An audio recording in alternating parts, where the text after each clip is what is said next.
반갑습니다. 2020년 4월 2일 목요일 저녁 9시 우리 집중 기도회를 위한 말씀을 증거해 드리겠습니다. 본문은 요한복음 14장 6절이고요. 제목은 문제 속에 길이 있다 하는 제목입니다. 모든 문제 속에는 하나님의 계획이 있고 길이 있습니다. 우리 하나님 말씀 잠시 요한복음 14장 우리 5절 6절 제가 공독해 드리겠습니다. 도마가 이르되 주여 주께서 어디로 가시는지 우리가 알지 못하게 하거늘 그 길을 어찌 알겠사옵나오이까. 예수께서 이르시되 내가 곧 길이요 진리요 생명이니 나로 말미암지 않고는 아버지께로 올 자가 없느니라. 아멘. 그렇게 말씀하셨습니다. 그러면 우리는 하나님의 절대 주권 속에 있다는 사실을 잊지 마시고, 모든 문제를 주실 때는 감당하지 못할 문제를 주지 않고 감당할 만큼 이 땅에 정인 만들겠다고 주님이 약속하신 속에서 모든 사건과 일들은 벌어지는 것입니다. 그래서 우리는 처음부터 우리 그 예수 그리스도를 믿고 끝까지 그분을 따라가는 그런 교회가 되길 주 예수 이름으로 축복합니다. 자, 첫 번째, 모든 사건 속에 하나님의 절대 계획이 있다. 믿으세요. 그분은 한시도 우리를 떠나는 법이 없어요. 그리고 우리에 대한 계획을 한 번도 포기하는 법이 없어요. 그래서 요셉이라고 하는 사람이 너무 큰 사건을 만났는데 아직 어릴 때 어머니가 죽어버린 거예요.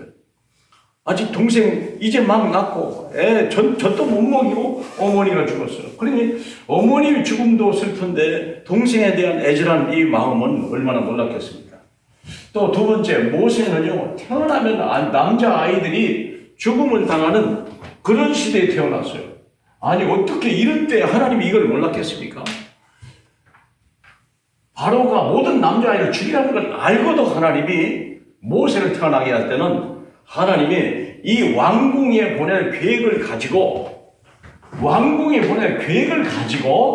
하나님이 일하신 거예요. 어머니 죽음 때문에 요셉을 애굽으로 보낼 계획을 가지고 있을 거예요. 어머니가 살아있으면 보내겠습니까? 아버지가 알았으면 보내겠습니까? 세 번째, 다윗을 광야에 외로우며 막내로 모든 형들의 양까지 칠 때가 너무 많았거든요. 이게 결국은 이것을 통해서 여인은 하나님을 찬양하고 시편을 지을 만큼, 그리고 돌 판매를 배울 만큼 하나님의 절대적인 기회예요. 절대적인 기회. 엘리야는 로뎀 나무에서 죽기를 소원했다니까요. 대단한 사람 같지만요, 그도 연약한 자예요. 역시 그분은 인간이었습니다. 그러나 이 로뎀 나무 사건 때문에 호렙산으로 가는 응답이 오기 시작한 거예요. 하나님은 절대 계획을 가지고 움직이신다. 나사로가 죽을 때요, 빨리 오라고 그랬는데요, 우리 예수님이 가지 않았어요. 언제까지 기다렸냐? 죽을 때까지. 왜냐? 더 큰 계획이 있으니까. 자, 정말 믿으세요.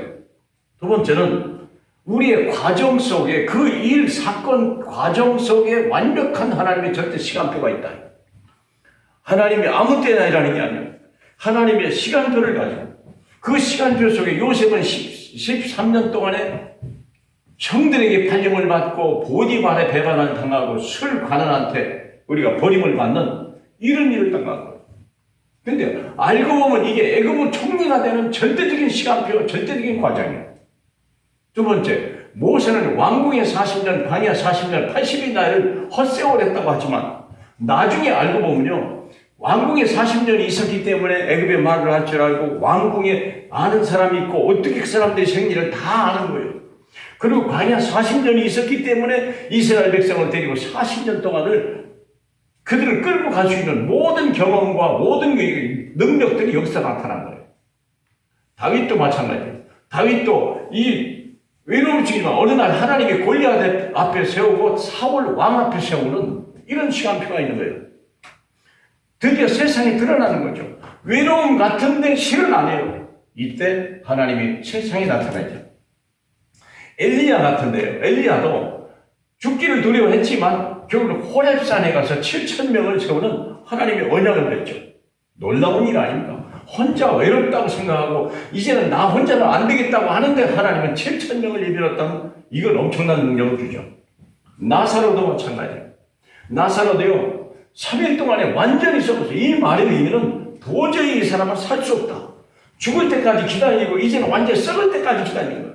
계획은 뭡니까? 나중에 사건이죠. 그렇기 때문에 우리 과정 속에 속지 마라. 과정 속에 낙심하지 마라. 그러면 세 번째입니다.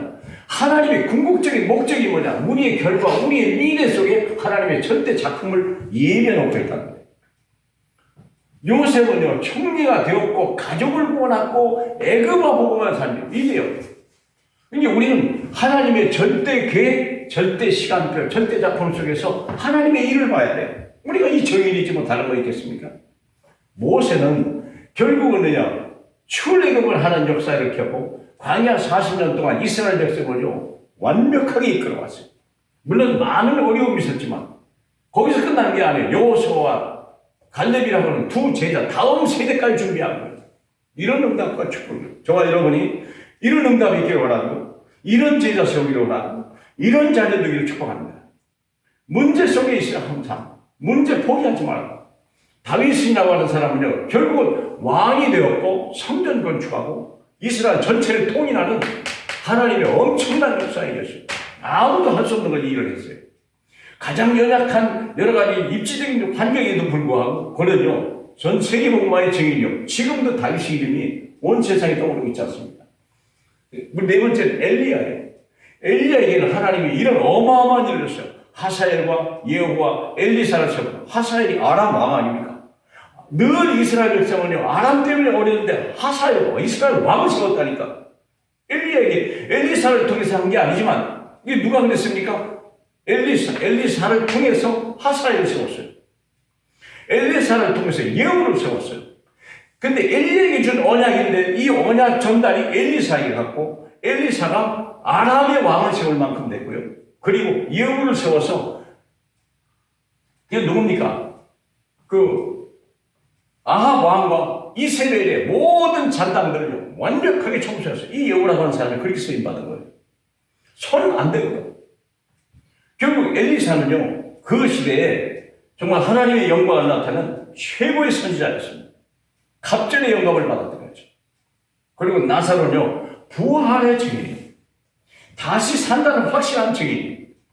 요한복음 11장 45절에 보니까 모든 많은 유대인을 구원했어요. 그리고 예수 그리스도의 그 능력의 증인이요. 이 가만히 있었는데도 그래요. 사랑하는 여러분. 그럼 우리는 뭐냐? 하나님의 문제 속에서 우리는 어떻게 해야 되냐? 문제를 해결하려 하지 말고 예수 안에 있습니다. 문제 속에는 계획이기 때문에 우리는 막 문제만 해결하려고 그러잖아요. 그러지 마세요. 그리고 우리는 하나님의 시간표 속에 어디에 있냐? 그냥 성령 따라가면 돼요. 고민할 필요 없어요. 다 길이 있어요. 내가 길이요, 진리요, 생명이라고 말씀해요. 그리고 우리는 뭐냐? 이제는 내 자랑할 필요 없어요. 하나님 앞에 영광을 걸려. 땅끝까지 정인만 되는 거예요. 정인이라는 말은 노력한 게 아니에요. 보았을 뿐이에요. 저와 여러분이 특별히 우리 랩런트들이 이번 고난을 통해서 정인이 되시길 바랍니다. 이 코로나의 문제 속에서 위축될 것이 아니라 우리가 이 코로나 속에서 더 많은 하나님의 계획을 발견하고 더 많은 응답을 받는 귀한 시간 되길 주 예수 이름으로 축복합니다. 기도합시다. 우리 하나님 아버지 감사합니다. 문제를 주시니 감사합니다. 감당할 만한 문제를 주시니 감사합니다. 우리가 피할 길도 주시니 감사하고 마침내 하나님 우리가 승리자의 반열에 서고 정인으로 서는데 부족함이 없는 모든 문제 사건 되게 축복하여 주시옵소서. 축복하시는 예수님 이름으로 기도하옵나이다. 아멘.